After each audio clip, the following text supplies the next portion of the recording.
Bonjour, ici le pasteur Joël Spinks et bienvenue à l'émission Vie de foi.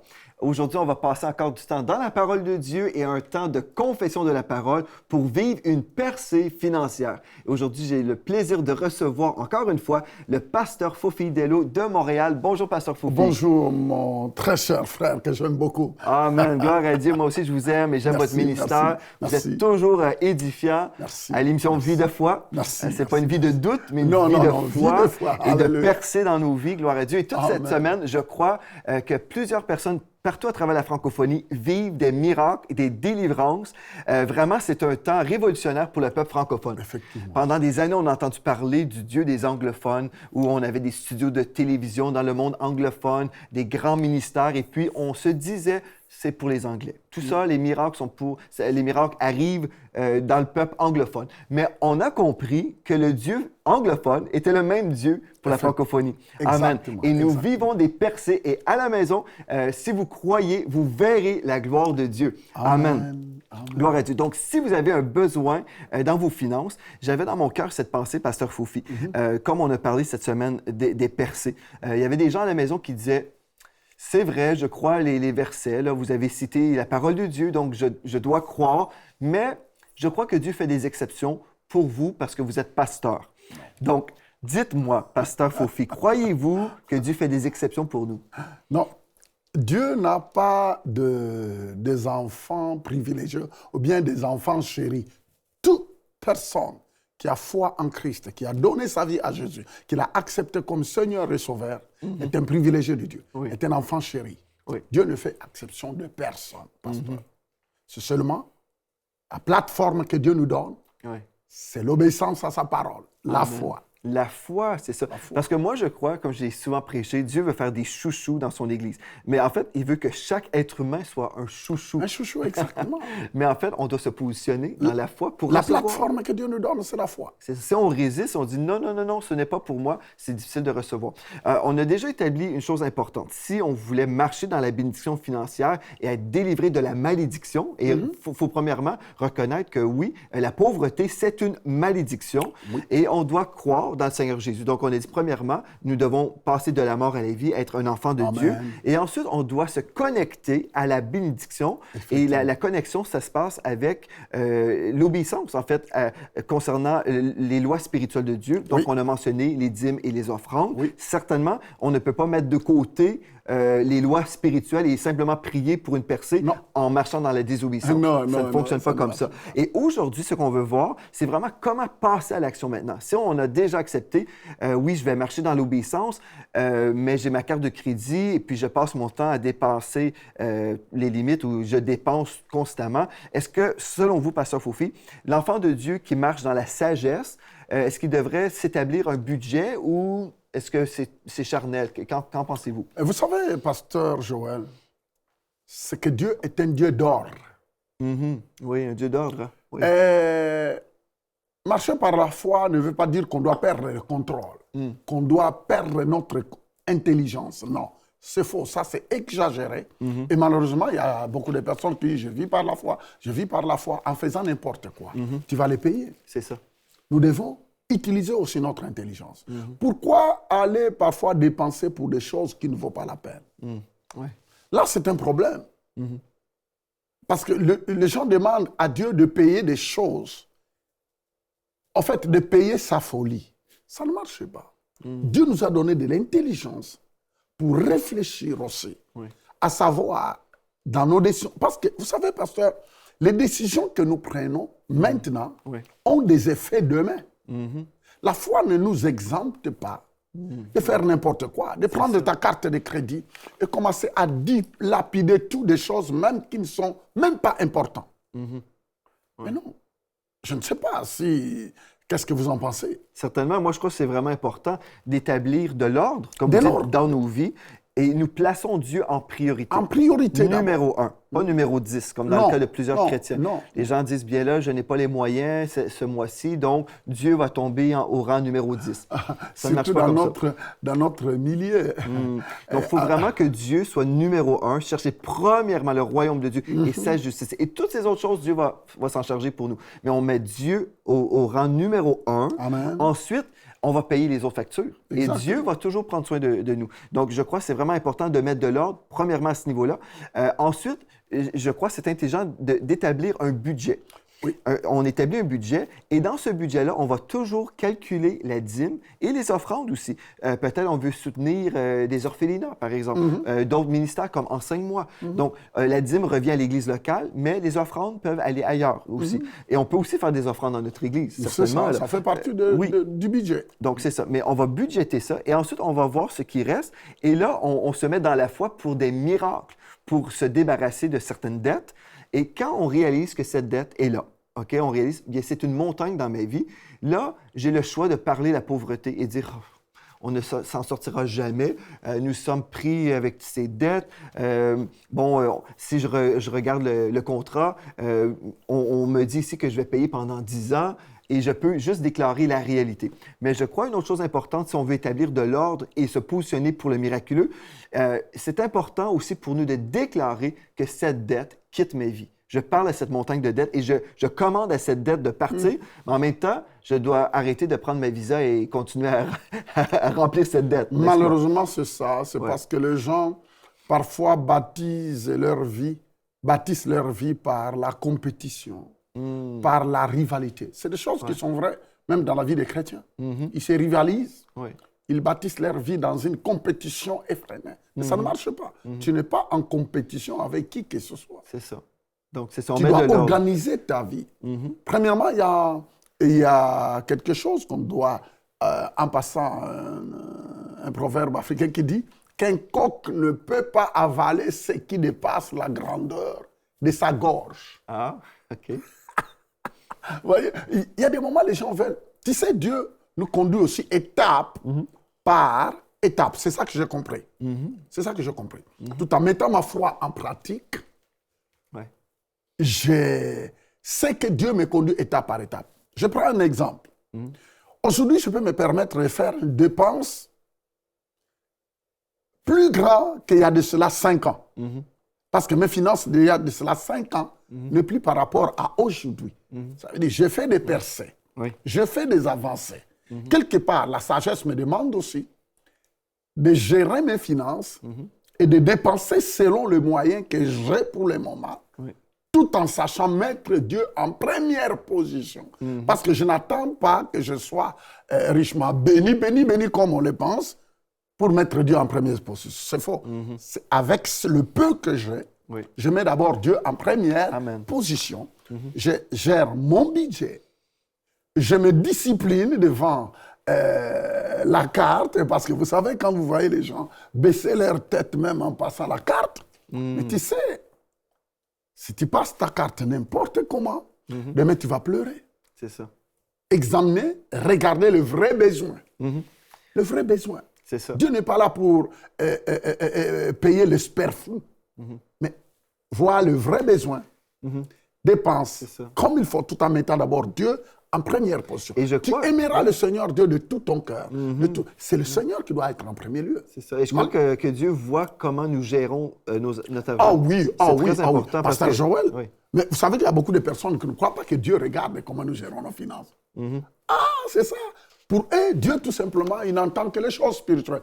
Alléluia, alléluia. Non, Dieu regarde aussi notre gérance. Mais c'est là où sort toute l'indiscipline. C'est ça. On gère mal. Parce que les gens s'imaginent, ah bien, un jour, Dieu va me bénir et puis là, j'aurai tant d'argent. Mais si on gère mal l'argent que nous avons déjà, est-ce que Dieu va nous confier encore plus d'argent pour gérer encore plus mal tu vas encore gérer pirement mal. C'est ça. Donc, il faut vraiment... Moi, je crois une chose importante. Si aujourd'hui, vous êtes là, vous dites, OK, moi, je suis vraiment endetté, j'ai des problèmes, je crois que c'est important de se repentir. Et dire, Seigneur, je te demande pardon d'avoir trop dépensé. Je veux vraiment me repentir. Mais vous savez, Dieu est bon et gracieux. Une fois qu'on a réalisé, Dieu nous pardonne. Il nous pardonne. Et il ne faut pas devenir radin non plus. Il y a des gens qui sont comme ça. Donc, Dieu ne veut pas ça non plus. Donc, Dieu veut que... Équilibre. C'est ça, l'équilibre. Mais on se repent, on dit, Seigneur, je te demande pardon. Et vous savez, Dieu est capable de restaurer nos finances. Moi, je me souviens, il y a quelques années, en fait plusieurs années, j'avais acheté un véhicule. Et puis, en fait, c'était au tout début, quand j'ai commencé à la télévision, quand j'avais 27 ans. Je suis arrivé en Alberta et j'avais besoin d'un véhicule. Je descendais de l'avion et j'avais besoin d'un véhicule. Vous comprenez? C'était rapide. Et puis, on a pris quelques jours seulement pour trouver un véhicule, mais j'ai signé un contrat, Pasteur Fofi. Et le contrat était très mauvais, très, très, très mauvais. Et j'ai fait des choses avec précipitation. Et puis donc, j'appelle, là, 3 ans plus tard, je faisais des paiements sur mon véhicule, sur cette voiture. Et là, finalement, je me suis aperçu que je n'avais pratiquement rien payé. Mais c'était que des intérêts que je payais. Mais c'était horrible, horrible, horrible. Mais j'ai dit, mais comment est-ce que c'est possible que je sois autant endetté avec ce véhicule? Et la dame à la banque me dit, mais monsieur, vous avez signé un tel pourcentage. J'ai dit, j'ai fait de choses. J'ai dit, oh, mais non, mais c'est terrible. En 3 ans, j'avais comme touché 3 000 de la capitale, mais j'avais des milliers de dollars. J'ai raccroché, j'étais découragé. J'ai dit, mais qu'est-ce que j'ai fait là? J'étais trop pressé. Je venais d'arriver en Alberta, on devait trouver une maison, acheter un véhicule. J'ai fait des choses rapidement. Ce n'est pas toujours sage. Ce n'est pas ça. Mais je me suis rappelé que j'étais un enfant de Dieu. J'ai dit, Seigneur, j'ai fait une faute. Je me suis trompé. Je te demande pardon.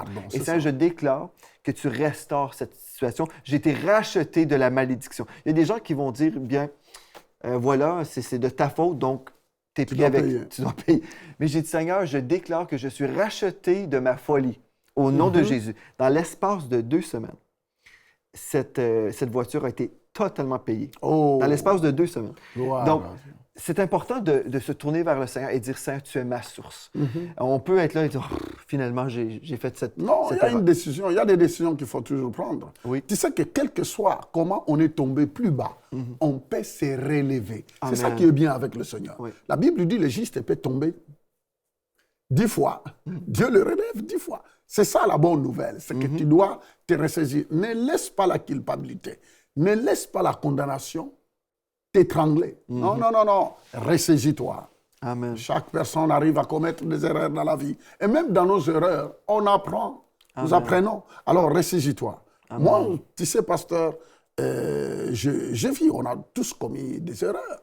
Même dans des relations, des affaires, ainsi de suite là. On se vit escroqué. Moi, j'ai été escroqué des centaines de milliers de domaines des affaires. Tu vois ça. Mais je voyais que parfois, comme tu le dis, la précipitation. C'est ça. On te propose quelque chose et du coup, tu te précipites. Parfois, tu pries rapidement, tout simplement parce que tu veux. Et après, on voit qu'on a perdu beaucoup d'argent. Il y a de cela quoi? Il y a de cela, je crois que 18 ans, je vis une affaire, mais vraiment perdre toute l'affaire. Mais parfois, c'est avec des frères en Christ. Moi, j'appelle des frères en crise. Tu sais pourquoi la sagesse est très importante. Il ne faut jamais aller par précipitation. Mais je me suis senti vraiment mal à l'aise. J'ai senti une culpabilité jour après jour. Premièrement, oui, c'était mon argent, mais je l'ai perdu quand même. Je me sentais culpabilisé. Il y a toutes sortes de voix qui me disaient, voyez-vous. Et c'était dur. Mais je demandais pardon au Seigneur. Je dis, Seigneur, pardonne-moi. Parce que je ne m'attendais pas de perdre autant d'argent. Mais après, comme vous le dites, Dieu, quand on s'humilie et qu'on se répand sincèrement et que la situation nous a apprises et nous a donné l'intelligence, parce qu'il ne faut pas continuer à vivre la même chose et tomber dans le même piège. Non, Dieu nous demande d'être sages.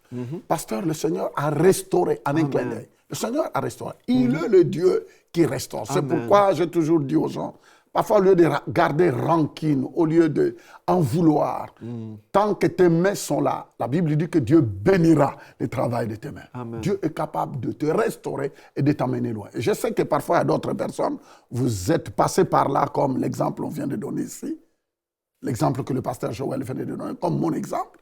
Mais attends, il ne faut pas t'en vouloir. Il y a un avenir devant toi.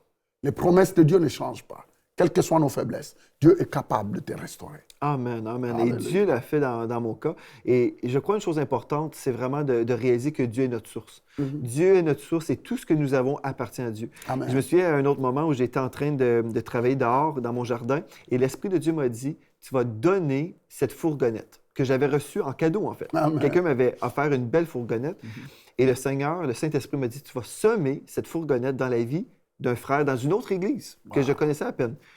Et là, je me suis dit, oh non, c'est impossible. Arrière de moi, Satan. Mais le Saint-Esprit me parlait encore. Tu vas semer cette fourgonnette.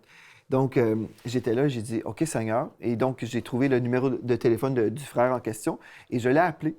Et puis, le frère répond le téléphone et puis je lui dis, frère, j'appelle pour vous annoncer que j'aimerais vous semer cette fourgonnette. Et puis, il raccroche le téléphone aussitôt parce qu'il s'imaginait que, je ne sais pas trop, mais finalement, cet homme-là a été comme plié en deux, comme ça, parce qu'il était sous le choc. Son épouse rappelle à la maison, disant je vous demande pardon, pasteur Joël, parce que, en fait, mon mari ne croyait pas que Dieu était pour entreprendre, parce que depuis 2 ans, je prie et je déclare que mon Dieu nous donnera une fourgonnette. Et puis, en fait, la journée même, ce frère-là est arrivé à la maison avec une vieille voiture. Et puis, l'épouse avait dit, je refuse que tu passes tes fins de semaine à réparer ce véhicule. Je refuse, tu verras, mon Dieu va entreprendre. Et là, au même moment, le téléphone a sonné et c'était moi qui appelais pour dire que je semais la fourgonnette. Amen. Donc, avec cette histoire-là, on voit que Dieu a entrepris pour ce couple, en tout cas pour la femme qui était dans la foi pour la fourgonnette. Ils ont reçu gratuitement cette fourgonnette qui était toujours très belle. Et dans tout ça, je devais être obéissant. Parce que c'est une chose importante. Je devais comprendre que Dieu était ma source. Si Dieu me disait de donner cette fourgonnette, bien Dieu avait quelque chose d'autre en réserve pour moi. Amen. Mais des fois, les gens ont du mal à faire confiance à Dieu. Si l'Esprit de Dieu nous parle, nous devons obéir. Si Dieu est notre source, bien, il va toujours prendre soin de nous. Nous ne serons jamais manquants. Mais je crois, pour vivre des miracles financiers, nous devons être audacieux et obéir quand Dieu nous parle. Gloire à Dieu. N'est-ce pas? Donc, je crois vraiment à la maison, vous êtes là, vous voulez vivre un miracle. Bien, aujourd'hui, repentez-vous si vous avez, vous avez fait des choses que vous regrettez aujourd'hui. Dites, Seigneur, je te demande pardon et je veux vraiment maintenant commencer à vivre dans la bénédiction. Et si vous faites cette prière, sincèrement, je crois que Dieu pardonne certainement et vous pouvez vraiment commencer à marcher dans l'obéissance. Amen. Premièrement, remettez votre dîme au Seigneur. Amen. C'est vraiment important. La Bible nous dit dans Malachie 3 que nous avons lu, remettez toutes les dîmes, pas de temps en temps quand vous pouvez. Non, c'est toutes vos dîmes constamment. Oui. Vous devez être constant. Et si vous êtes constant, vous verrez la récolte. Imaginez un fermier qui met à l'occasion un peu de semence ici et là. Ça ne marche pas. Non, il faut être constant et il faut aussi arroser cette semence-là. Les gens oublient aussi qu'on va semer, mais ensuite on va déclarer. Toutes les semaines, là, on devrait déclarer cette semence rapporte pour le royaume de Dieu et pour ma vie également. Amen. Donc, on va faire ça aussi dans quelques instants. On va justement prier pour vos finances. Mais je crois que c'est important pour nous. On va établir un budget, on veut être sage, on veut faire les choses correctement. Mais ensuite, il faut se rappeler que Dieu est notre source. Ce n'est même pas notre employeur, notre source. Des fois, les gens s'imaginent, disent, mais vous êtes pasteur, vous pouvez vivre des miracles, mais moi, je travaille dans telle entreprise et puis voilà mon salaire. Ça, c'est un problème aussi, parce que les gens limitent, j'ai entendu cela à maintes reprises, pasteur, partout. Que vous, en tant qu'homme de Dieu, c'est normal que vous parlez de miracles, hein, que Dieu vous bénisse financièrement. Mais c'est faux, c'est faux. Pourquoi tous les pasteurs du monde ne sont pas bénis? Ah, c'est vrai. C'est le niveau de la révélation que tu as de la parole de Dieu qui va déterminer ce que la parole de Dieu va enfanter. Amen. C'est clair et net. Amen. C'est trop facile de dire que non, parce que vous êtes des hommes de Dieu. Non, pasteur. Mais pasteur, soyons sincères. Il y a des hommes de Dieu.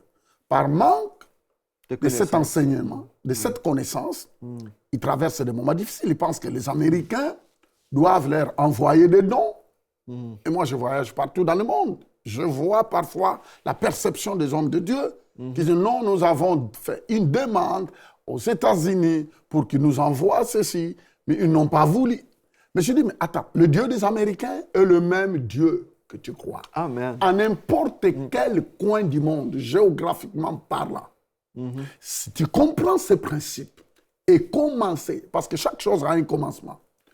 Le problème, pasteur Joël, c'est que les gens ne veulent pas commencer. Mais comment auras-tu ton histoire? Ouais, c'est ça. C'est bien de lire l'histoire de quelqu'un, mais toi aussi, tu dois bâtir ton histoire. Mettez Dieu à l'épreuve, de là où tu es. Vous nous suivez en direct, de là où vous êtes. Mettez la parole de Dieu en pratique. Je ne sais pas. Vous pouvez être même dans un lieu désertique. Mais Dieu a fait des miracles même dans le désert. Vous savez? Amen. Notre Dieu n'est pas limité géographiquement. Notre Dieu n'est pas limité quel que soit l'endroit où vous êtes. Mais c'est l'obéissance. Enlevez un peu cette étiquette que non, Dieu bénit seulement les hommes de Dieu. C'est faux. Et actuellement, vous savez qu'il y a des langages qui se disent partout. Non, les chrétiens, vous allez, vous enrichissez les hommes de Dieu, ainsi de suite là. C'est faux, c'est faux, c'est faux. Sinon, tous les hommes de Dieu seraient riches aussi. C'est ça. C'est la parole de Dieu qui est une sémence qui apporte le résultat dans la vie de quiconque qui croit. Il y a des hommes de Dieu, pasteurs, qui ne croient même pas dans ce que nous sommes en train de dire. J'ai déjà entendu des pasteurs qui demeuraient dans un hôtel, en tout cas où je demeurais, qui croyaient dans la pauvreté. Et je me suis dit, si vous croyez dans la pauvreté, pourquoi demeurez-vous dans cet hôtel? Vous devriez être dans l'hôtel économique. Mais ça ne faisait aucun sens. J'ai dit, c'est une contradiction. Et j'entendais ces pasteurs. Moi, j'étais dans une salle, j'entendais des pasteurs avoir une conversation qui attaquait le message de la prospérité. Et je me disais, mais vous êtes... C'est de l'hypocrisie, là. Parce que vous prêchez contre, mais pourtant, vous ne réalisez pas que vous êtes prospère. Aujourd'hui, ce qu'on va faire maintenant, on va déclarer la parole de foi sur vous. Amen. Si vous croyez et vous dites, OK, j'ai manqué de foi, j'ai peut-être volé la semence qui devait être semée dans le royaume de Dieu, j'ai volé la dîme, j'ai volé mon Dieu, mais aujourd'hui, je te demande pardon, Seigneur, pardonne-moi. Et aujourd'hui, je déclare que j'entre dans ce chemin de la bénédiction. Donc, j'aimerais vous lire un texte et ensuite, on le déclare sur vous. Allez-y. Dans le Proverbe chapitre 3, versets 5 et 6, un texte merveilleux qui nous dit, confie-toi en l'Éternel de tout ton cœur. Il faut se confier en Dieu. Et ne t'appuie pas sur ta sagesse. Ne t'appuie pas sur ton compte bancaire. Ne t'appuie pas sur ton employeur. Alléluia. Mais appuie-toi sur le Seigneur qui est votre ressource. Amen. Reconnais-le dans toutes tes voies et il aplanira tes sentiers. Amen. Donc, au nom de Jésus, je déclare sur toute personne de foi aujourd'hui que Dieu aplanit vos sentiers au niveau de vos finances. Je déclare aujourd'hui que le miraculeux s'installe dans vos vies parce que vous vous confiez en l'Éternel. Si vous dites, oui, je me confie en l'Éternel, bien aujourd'hui, vous pouvez marcher dans l'obéissance et vous pouvez le déclarer. Au nom de Jésus, je me confie en l'Éternel de tout mon cœur. Je ne m'appuie pas sur ma sagesse. Au nom de Jésus, je déclare que tu es ma source, Seigneur Dieu. Tu es ma source. Gloire à Dieu. Et je te reconnais dans toutes mes voies. Et si je me suis trompé, comme dans mon cas, quand j'ai acheté une fourgonnette que je n'aurais pas dû acheter à tel taux, bien au nom de Jésus, je te demande de me pardonner. Et je déclare que Christ m'a racheté de cette malédiction, de cette folie. Christ m'a racheté, donc je suis béni au nom de Jésus. Et il aplanit les sentiers. Il m'accorde la sagesse dont j'ai besoin pour trouver la solution, parce que Dieu connaît toutes choses. Et dans Proverbe 16, verset 7, il est écrit, « Quand l'Éternel approuve les voies d'un homme, il dispose favorablement à son égard même ses ennemis. » Donc, même si vous êtes dans un travail et en ce moment, vous semblez croire, bien, je suis pris ici, j'ai des défis avec mon employeur, bien, si Dieu approuve vos voies, les voies d'un homme, il dispose favorablement à son égard même ses ennemis. Donc, vous êtes favorisé dans le bien-aimé. Vous pouvez prendre cette parole et dire, je crois maintenant au nom de Jésus, parce que je marche dans l'obéissance, que je suis favorisé. Même dans mon lieu de travail, j'ai la faveur de Dieu sur ma vie. Amen. Et même mes ennemis me favorisent. Au nom de Jésus. Amen. Gloire à Dieu. Et Proverbe 19, verset 12. Ça, c'est tellement important parce que on doit comprendre que Dieu va même changer des situations pour nous et même les autorités peuvent nous donner cette faveur. Et c'est surnaturel, comme on va le déclarer. Proverbe 19, verset 12. Il est écrit, « La colère du roi est comme le rugissement d'un lion et sa faveur est comme la rosée sur l'herbe. » Donc, la faveur du roi, c'est super rafraîchissant. Gloire à Dieu. Et dans Proverbe 21, verset 1, il est écrit, « Le cœur du roi est un courant d'eau dans la main de l'Éternel. Il l'incline partout où il veut. » Bien, Seigneur Dieu, parce que je marche dans ton obéissance, je déclare que tu inclines le cœur du roi, le cœur de ceux en autorité sur ma vie. Tu les inclines selon ta volonté parfaite. Et je reçois maintenant, au nom de Jésus, ta faveur surnaturelle. Seigneur Dieu, tu travailles dans le monde invisible et tu changes, Seigneur, des choses, des circonstances de ma vie. Les autorités sur moi, au nom de Jésus, ont ton cœur pour moi. Tu travailles leur cœur et tu changes, Seigneur Dieu, les dispositions de leur cœur parce que je marche en obéissance à ta En parole. obéissance à ta Amen. parole. Gloire à Dieu.